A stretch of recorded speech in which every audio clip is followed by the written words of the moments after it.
ಎಲ್ಲರಿಗೂ ನಮಸ್ಕಾರ. ಪುಸ್ತಕ ಪ್ರಿಯ ಯೂಟ್ಯೂಬ್ ಚಾನಲ್ಗೆ ತಮಗೆಲ್ಲ ಸ್ವಾಗತ.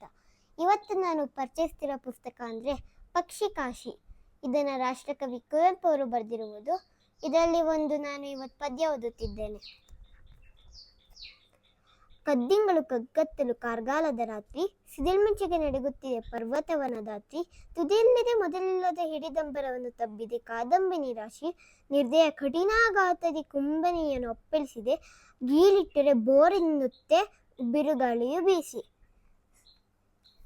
ಮಳೆ ಬಂತೆಂದಿದ್ದಕ್ಕೆ ಕುವೆಂಪು ಅವರು ಈ ಥರ ಬರೆದಿದ್ದಾರೆ. ಇದರಲ್ಲಿ ತುಂಬ ಪದ್ಯಗಳಿವೆ. ಸೊ ಎಲ್ಲರೂ ಇದನ್ನು ಪರ್ಚೇಸ್ ಮಾಡಿಕೊಂಡು ಓದಬೇಕು ಅಂತ ನಾನು ರಿಕ್ವೆಸ್ಟ್ ಮಾಡ್ಕೊತೀನಿ. ನಮಸ್ಕಾರ. ಇದುವರೆಗೂ ನನ್ನ ಮಗಳು ಮಾತಾಡಿದ್ದನ್ನು ನೀವು ಕೇಳಿದ್ರಿ. ಅದೇ ಮಳೆ ಬಂತು ಅಂತ ಹೇಳಲಿಕ್ಕೆ ಅದೊಂದು ಕವನ, ಅದ್ಭುತವಾದಂಥ ಕವನನ ನನ್ನ ಮಗಳು ವಾಚನ ಮಾಡಿದ್ಲು. ಇದೇ ರೀತಿ ಇದರಲ್ಲಿ ನನಗೆ ಈ ಬುಕ್ಕಲ್ಲಿ ನನಗೊಂದು ಫೇವ್ರೆಟ್ ಕವನ ಅಂತ ಹೇಳಿದ್ರೆ ಚಿಪ್ಪಲಗುಡ್ಡ ಏನಿದೆ ತೀರ್ಥಹಳ್ಳಿ ಹತ್ರ, ಅಲ್ಲಿ ಕುವೆಂಪು ಅವರು ಒಂದು ಸಲ ಹೋದಾಗ ಮೇಲ್ಗಡೆ ಪಕ್ಷಿಗಳು ಹಾರ್ತಿರ್ತಾವಲ್ಲ, ಅದನ್ನು ನೋಡಿ ದೇವರು ರುಜು ಮಾಡಿದನು ಅಂತ ಒಂದು ಪದ್ಯ ಬರೆದ್ರು. ಅದೇನೆಂದರೆ, ದೇವರು ರುಜು ಮಾಡಿದನು, ರಸವಶನ ಆಗುತ್ತಾ ಕವಿಯದ ನೋಡಿದನು. ಇದೇ ರೀತಿ ಹೋಗುತ್ತೆ ಕವನ. ನದಿ ಹರಿದಿತ್ತು, ಬರ ನಿಂತಿತ್ತು, ಬಾನ್ ನೀಲಿಯ ನಗೆ ಬೀರಿತ್ತು, ನಿರ್ಜನ ದೇಶದ ನೀರವ ಕಾಲಕ್ಕೆ ಕಗರವ ಪುಲಕಂ ತೋರಿತ್ತು. ಈ ಥರ ಇನ್ನೂ ಹಲವಾರು ಪದ್ಯಗಳು ಬರೆದಿದ್ದಾರೆ.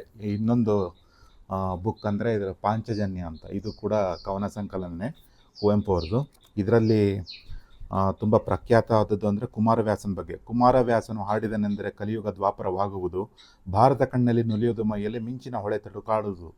ಈ ಥರ ನಾವು ಇದನ್ನೆಲ್ಲ ಓದಿದರೆ, ನಾವು ಓದೋದು ಮತ್ತು ನಮ್ಮ ಮಕ್ಕಳಿಗೆಲ್ಲ ಈ ಥರದ ಕವನ ಸಂಕಲನಗಳು ಇರುವಂಥ ರಾಷ್ಟ್ರಕವಿ ಕುವೆಂಪು ಅವರು ಬರೆದಿರುವಂಥ ಪುಸ್ತಕಗಳನ್ನು ಓದಲಿಕ್ಕೆ ಅಂತ ಮಕ್ಕಳಿಗೆ ಕೊಡೋದು. ಮತ್ತು ನಾವು ಓದಿದರೆ ನಮ್ಮ ಭಾಷಾಜ್ಞಾನ ಏನಿದೆ ಅದು ತುಂಬಾ ಎಲಿವೇಟ್ ಆಗುತ್ತೆ ಅನ್ನೋದಕ್ಕೆ ಸಂಶಯನೇ ಇಲ್ಲ.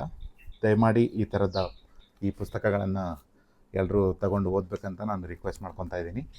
ಪುಸ್ತಕ ಪ್ರಿಯ ಯೂಟ್ಯೂಬ್ ಚಾನಲ್ನ ತಾವೆಲ್ಲ ಸಬ್ಸ್ಕ್ರೈಬ್ ಮಾಡ್ಕೊಂಡಿಲ್ಲ ಅಂದರೆ ಸಬ್ಸ್ಕ್ರೈಬ್ ಮಾಡ್ಕೊಳ್ಳಿ, ಹಾಗೂ ಎಲ್ಲ ವೀಡಿಯೋಸ್ನ ನೋಡಿ ನಮಗೆ ಸಪೋರ್ಟ್ ಮಾಡಬೇಕಂತ ಈ ಮೂಲಕ ರಿಕ್ವೆಸ್ಟ್ ಮಾಡ್ಕೊತಾ ಇದ್ದೀನಿ. ಧನ್ಯವಾದಗಳು.